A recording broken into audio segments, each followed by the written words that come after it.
Hello. आज हम लोग डिस्कस करेंगे कि स्टैंडर्ड वैल्यूज कैसे ढूंढते हैं फॉर द ट्रिग्नोमेट्रिक रेशियोज। तो लास्ट वीडियो में इन द ट्रिग्नोमेट्रिक वीडियो जो हमारी लास्ट थी उसमें मैंने ऑलरेडी बता दिया था कि साइन थीटा क्या होता है, कॉस थीटा क्या होता है एंड टैन थीटा क्या होता है। अगर आपको याद हो तो ये हमारा होता था पंडित बद्री प्रसाद हर हर बोले P/H B/H P/B, ये साइन थीटा होता था, ये आपका cos theta and this is your tan theta. ठीक है। इसके बाद जब भी आप एक ट्रिग्नोमेट्रिक एंगल बनाते हो तो हमेशा ट्रिग्नोमेट्री राइट एंगल पे लगती है। ये आपकी हो जाती है 90 डिग्री का एक एंगल।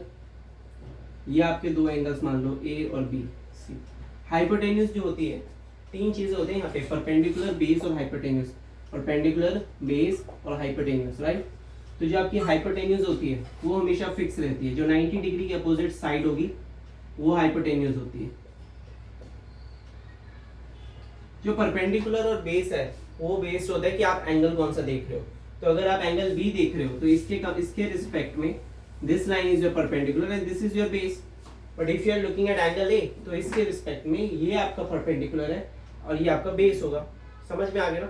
मतलब जो एंगल है उसके सामने वाली साइड परपेंडिकुलर और उसके एडजेसेंट साइड बेस। तो अगर हम एक नॉर्मल साइड ट्राइंगल लें, ठीक है, ए बी सी, ये 90 डिग्री, मैं बोलूं कि अगर मैं साइन ए निकाल रहा हूं तो साइन ए में परपेंडिकुलर क्या होगा, ए के सामने वाली side which is equal to B C upon जो उसका हाइपोटेन्यूज है ए सी, क्योंकि यही फॉर्मूला है परपेंडिकुलर बाय हाइपोटेन्यूज का, राइट। तो ये बेसिक हो गई sign theta, cos theta, tan theta.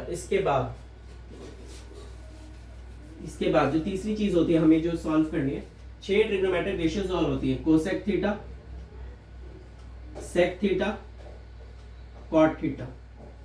तो जो कॉसेक थीटा होती है वो साइन थीटा का रेसिप्रोकल होता है, that is basically 1 by sine theta. जो सेक थीटा होता है वो कॉस थीटा का रेसिप्रोकल होता है, which is equal to 1 by cos theta. और जो कॉट थीटा होता है वो टैन थीटा का रेसिप्रोकल होता है। ठीक है, तो ये चीज आप याद करके रख सकते हो, sine theta, cos theta, tan theta, cosec theta, sec theta, cot theta.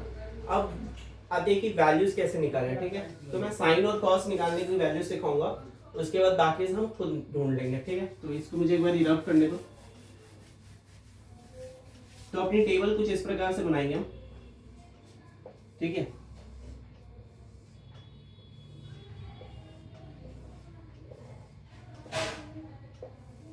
Zero degree, 45 degree, 60 degree, 90 degree, कुछ भूल गया, 30 degree, 45 degree, 60 degree, 90 degree. Sine, cos, tan, cot, cosec, sec. For each angle we will find out. देखो यार, sign और cos का, जैसे कि मैंने अपनी लास्ट वीडियो में बताया था, अगर आपको साइन थीटा निकालना है तो उसका फॉर्मूला यूज कर सकते हैं फिंगर्स बिलो बाय 2। सर ये क्या हो गया फिंगर्स बिलो? आप छोटी फिंगर से स्टार्ट करो, ठीक है, 0 से काउंटिंग स्टार्ट करोगे। ये हो गया 0, ये 1, ये 2, ये 3, ये 4। तो सबसे पहले हम निकाल रहे हैं साइन 0। साइन 0 में स्टार्टिंग नंबर हम लोग क्या लेंगे, 0/2। ये आ जाएगा 0, यहां पर आ गया 0। फिर हम निकालते हैं साइन 30। साइन 30, 0 के बाद जस्ट दूसरा नंबर कौन सा आया, 1। तो अभी हम लेंगे √1/2 जो कि आ जाएगा 1/2। तो यहाँ पे साइन थीटा 30 आ गया 1/2। फिर निकालेंगे साइन 45 डिग्री, तो 1 से जस्ट बढ़ा, 0 1, अब क्या होगा 2, तो √2/2 यानी कि आंसर आ जाएगा 1/√2। तो ये हो गया साइन 45 डिग्री। ठीक है, उसके बाद साइन 60, चौथा 0 ले लिया, 1 ले लिया, 2 ले लिया, अगला क्या बचा 3। तो साइन 60 क्या होगा, √3/2, √3/2।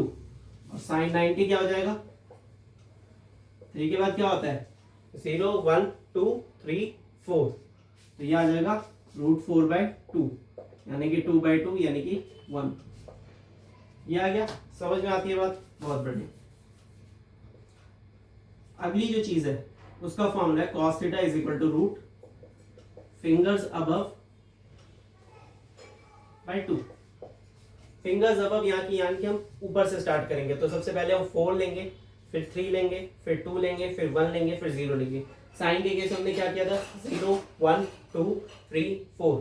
कॉस के केस में हम क्या कर रहे हैं, 4 3 2 1 0। तो सबसे पहले कॉस 0 लेते हैं, √4/2, 2/2 1 आया, यहाँ पे लिख दिया 1।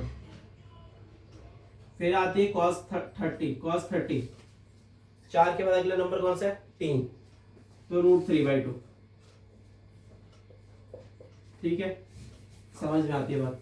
फिर cos 45 ले लो, 4 3 2, तो ये गया √2/2, 1/√2। देन cos 60, 4 3 2 1, √1/2 यानी कि 1/2। फिर बात कर लेते हैं cos 90, जो चले जाएगा √0/2 यानी कि 0। तो अगर आप ये फॉर्मूला याद रखोगे, ये किसी ने प्रूव नहीं किया है, just kind of a shortcut जिससे चीजें याद रहती हैं। ठीक है, बहुत बढ़िया। साइन और कॉस जब मिल जाएंगे उसके बाद हमें निकालना है tan थीटा। ठीक है, उसके बाद क्या हमें निकालना है, tan थीटा। tan थीटा की वैल्यू क्या होती है, tan थीटा होता है sin theta by cos theta. तो देखो tan 0 क्या होगा, 0/1 0। tan 30 क्या होगा, 1/2/√3/2, 1/√3। 1/√2 1/√2 डिवाइड कर दो 1, √3/2 divide by 1/2 √3। 1 divided by 0 sin 90, 1 divided by 0 infinity. ठीक है, कॉट क्या होता है, tan का रेसिप्रोकल। याद है कॉट क्या होता था, tan का रेसिप्रोकल। तो 1/0 क्या हो गया, इंफिनिटी। 1/√3 का रेसिप्रोकल √3, 1 का 1, √3 का 1/√3 और इंफिनिटी का 0। 1/∞ क्या होता है, 0। ठीक है, उसके बाद cosec और sec। cosec क्या होता है, साइन का रेसिप्रोकल। cosec साइन का रेसिप्रोकल। तो 1/0 इंफिनिटी, 2 √2, 2/√3 1। और sec किसका रेसिप्रोकल होता है, cos का। तो 1 2/√3 √2 2 इंफिनिटी। तो इस तरीके से सारी स्टैंडर्ड वैल्यूज प्रिपेयर हो चुके हैं, right. Infinity not defined same बात होती है। ठीक है, तो उस हिसाब से आपको लेके चलना पड़ेगा। तो आई होप कुछ समझ में आया हो, एंड आगे we will discuss more about trigonometric ratios और आइडेंटिटीज के बारे में और डिस्कस करेंगे। तो दैट्स इट। वीडियो अच्छा लगा हो तो लाइक करो एंड चैनल को सब्सक्राइब करो। बाय।